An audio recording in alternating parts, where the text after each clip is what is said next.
Hi guys! So I bought a new addition to my aquarium tank. I've got a 6-foot aquarium with a single flowerhorn fish Boris in there. He's loving the space. It's a 200-gallon tank or a 800-litre tank. So the thing that I bought him, he's currently got he's got like an internal filter that blows up bubbles and lots of water flow. But I've also got a canister filter in there at the moment. It's an Aqua one, I think it's 1400. It doesn't have that much water flow, so I thought I'd upgrade to a canister filter that has a UV light, because I noticed there's a lot of like floating, I don't know whether it's algae or what it is guys, but there's a lot of like debris floating in the water despite how many water changes I do. So I bought a tank. I got it on Amazon. Now, I'm not sure if it was Amazon or eBay, one of the two. You can find them on either one or the other. It's just a generic name. It doesn't actually even have a name. It just says canister filter. But it's got a UV light and it's got a high flow rate, a lot higher than my current flow, which I'm sort of worried about, because at the moment the canister filter sort of blows the water in the direct. It just keeps the food down one end of the aquarium. I don't want the food floating, like I only feed my flowerhorn floating pellets because I don't want him making a mess with all the food that sinks to the bottom and food that he doesn't eat. So at the moment, like, it's pretty sweet. The water flow takes the food to one section of the tank and the flowerhorn knows. For some reason, Boris the flowerhorn, he'll only eat at night. He's a bit spooked out by the lights.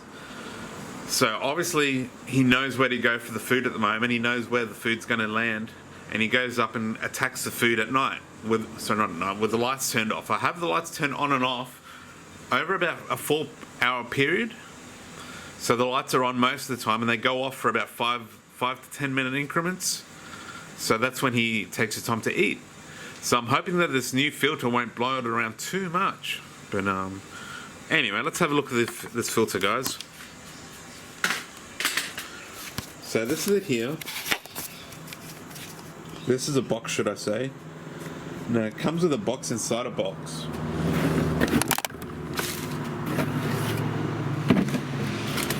So this is the actual filter in here. Okay, let's get it out. Okay, so this is what the filter looks like. Just trying to zoom it in. It's a fair bit larger than my current filter canister. Now you also get this stuff here. You've got the inlet and the outlet tubing. I'm not sure if that's focused, but now with this thing, you might want to get a lighter and melt the plastic a little bit, because it's pretty darn hard to get in otherwise. You pretty much will need a lighter to soften the plastic so you can get the tubing in. Sorry, the inlet and the outlet. This will be the outlet I'm using. I'm not going to use a spray bar, I'm just going to use this, which will blow the water, hopefully towards the end of the tank where he's used to eating. Alright, now, something you want to do before you hook it up to your tank is check the actual head. Make sure that the propeller's working, make sure the UV light's working. So we're going to do that right now, guys. Okay, so I've just opened up the canister and the UV light's not hooked up. Just so you know, you're going to have to hook up the UV light yourself. Sorry, now this is a tricky bit. Once you get it in there, you have to line it up so it can turn. So as you can see, it goes in that way and it turns all the way around there. You have to fiddle around with this a fair bit actually to get it to work, but you do want to make sure it does that, because it says on the it says right here, it's upside down, but it says please make sure tube is locked, turn to lock before using this on, otherwise may cause trip electricity. So you don't want to do that, guys. So you got to make sure you put the bulb in, you put the housing in, and you want to make sure that it's turned. As you can see here, like I said, it comes in that way and it turns all the way around there. And it's pretty difficult to get it done, I must say. Like, you have to fiddle around with it a bit. At least I had to. Anyway, just so you know, you do want to lock it in place. You don't just want to let it sit there locked in there. You want to You want to push it in place. Alright guys, let's get it together. Let's set it up in my tank. Okay, so this is my fish Boris. This is his tank. Now my current canister filter, you can't really see the inlet, but you can see the outlet up top. That's it right there up the top. So I want my new canister filter to come out the exact same way, because as you can see, it blows with the outlet of this filter and the outlet of the one up top. For some reason it keeps the food up here, and that's where Boris knows to feed. So once the lights turn off, he'll come up and he'll eat these. So the trick is to get the new canister filter to do the same trick, and not. I know it's a lot more powerful, so I'm not sure whether or not the food will remain in this area. I'm hoping it will, but we'll have to wait and see, guys. Alright, let's get to it. Okay, so I've installed this new canister filter. As you can see, that's got the UV light. Now, as soon as I plugged it in, I pushed the button a few times and it did start filling up, which was good, which is what I wanted. But then it started pissing out water out of here. Now, I've got this canister filter from catch.com.au. If you're thinking of getting one of these, don't get it. Like, I'm not sure how long this will hold up. I've got a little bit of a masking tape job going on here. And as you can see, I'm not sure if you can see that. Let me see if I can get it. Let me see if I can. No, I can't really get it. Let me see if I can. No, it's not going to show, but it is flowing quite strongly. But I do regret it, because I don't know how long this little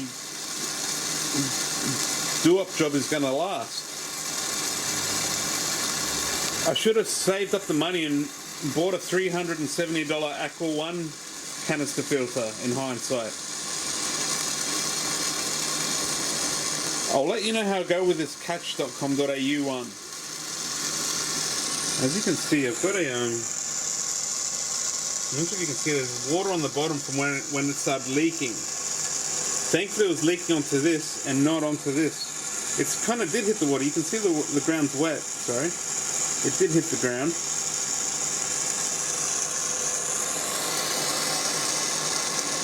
So I'd be very, I would certainly disadvise you. This thing comes off so easily. It doesn't click on, it doesn't hold on at all. It's bloody ridiculous. So catch.com.au canister filters, please avoid. This is the second catch.com.au filter I bought.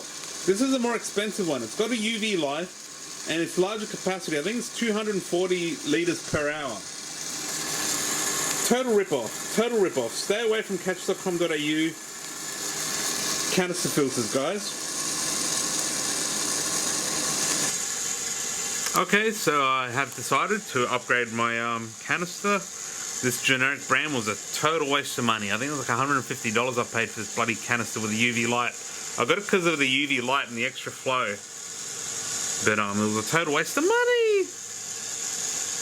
Oh well, buyer beware, guys. If you're going to buy a canister filter, don't get a generic one. Stick to the brands, Frugal, Aqua One, all those good brands that have a reputation for working, not like this one where it's just bloody... When I first installed it, like I turned it on and I walked away and all of a sudden it started pissing out bloody water. I'm like, holy shit, there's nothing holding it down, holding the thing where the hoses go down. It's totally ridiculous, really. Anyway, I hope this has helped some of you. If you're thinking about buying a generic canister filter, buyer beware. Do not do it, guys. It's not worth the loss of money. And even the trouble of setting it up and it just pissing out bloody water everywhere. Okay, guys, I hope this has been useful. Please like and subscribe. Thank you for watching. Bye-bye.